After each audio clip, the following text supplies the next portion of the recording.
20.000 lebih tim pemenangan pasangan calon Bupati, Wakil Bupati PD, Sarjani Abdullah Al-Zaizi Umar hadir pada apel siaga pemenangan Sarjani Abdullah Al-Zaizi Umar sebagai calon Bupati, Wakil Bupati PD yang digelar di lapangan samping kantor Bupati PD, Senin, tanggal 11 November tahun 2024. Bahkan apel yang digelar Partai Aceh membuat Jalan Banda Aceh Medan sempat macet karena banyaknya pengunjung yang memadati lokasi tersebut. Ketua Tim Pemenangan Pasangan Calon Bupati, Wakil Bupati PD nomor urut 02, Mahfudin Ismail, dalam orasi politiknya menegaskan, yang hadir pada acara apel siaga dari 730 gampong yang ada dalam Kabupaten PD. Mahfudin mengajak seluruh masyarakat yang hadir untuk memilih paslon nomor urut 02 pada Pilkada tanggal 27 November tahun 2024. Sebelumnya sempat dilakukan ikrar partai pengusung dan dibacakan oleh Ketua DPD 2 Partai Golkar. Partai pendukung sepakat untuk memenangkan Sarjani Abdullah Al-Zaizi Umar sebagai Bupati dan Wakil Bupati PD.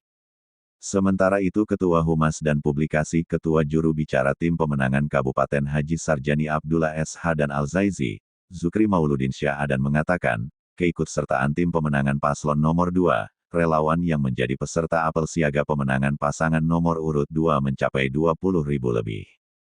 Terdiri dari tim pemenangan paslon nomor urut 2 tingkat kabupaten, kecamatan hingga ke tingkat gampong. Tim elemen sipil tingkat gampong sejumlah 730 gampong masing-masing terdiri dari 15 orang elemen sipil yang terdiri dari tokoh masyarakat dan insan peduli pembangunan PD yang berkelanjutan. Lalu relawan dan tim dari partai pengusung paslon 2, terdiri dari pengurus Partai Aceh, Partai Gerindra, Partai Golkar dan partai pendukung lainnya. Relawan Underbond Partai Aceh yang terdiri dari Relawan Muda Sedang, Relawan Muda Partai Aceh dan Relawan Sarjani. Kemudian Relawan Sarjani yang memberangkatkan masa relawan lebih dari 2.500 relawan terdiri dari relawan kabupaten, kecamatan, kemukiman dan hingga tingkat gampong, per gampong sejumlah 3 orang.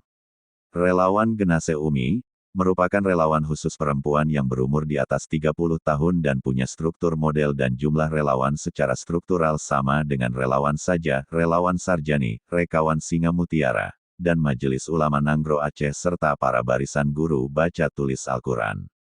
Banyak relawan partisipatif juga turut memeriahkan apel siaga pemenangan Haji Sarjani Abdullah SH dan Al-Zaizi yang juga turut dihadiri oleh calon Gubernur Aceh Haji Muzakir Manaf. Di antara relawan partisipatif itu adalah Relawan Sahabat Al-Zaizi, Relawan Bara, Barisan Rakyat Sarjani Al-Zaizi, banyak relawan yang terbentuk berdasarkan komunitas masing-masing, seperti relawan anak muda yang terstrukturnya berdasar komunitas pemikiran serta pergerakan. Artinya, menyatakan bahwa masyarakat memang sangat mengharapkan menangnya pasangan calon nomor urut 2 dari koalisi Partai Aceh. Apel siaga pemenangan Haji Sarjani Abdullah SH dan Al-Zaizi sangat spesifik, mengingat keinginan masyarakat yang sudah merasakan betapa Haji Sarjani Abdullah sudah membuktikan kemampuannya dalam memimpin PD di masa lalu. Rakyat inginkan segera dilanjutkan pembangunan Masjid Al-Falah Sigli dan masjid lainnya di tingkat kecamatan dalam Kabupaten PD. Masyarakat PD sudah sadar, betapa pentingnya pemimpin yang punya karisma kepemimpinan, punya power dan punya followers.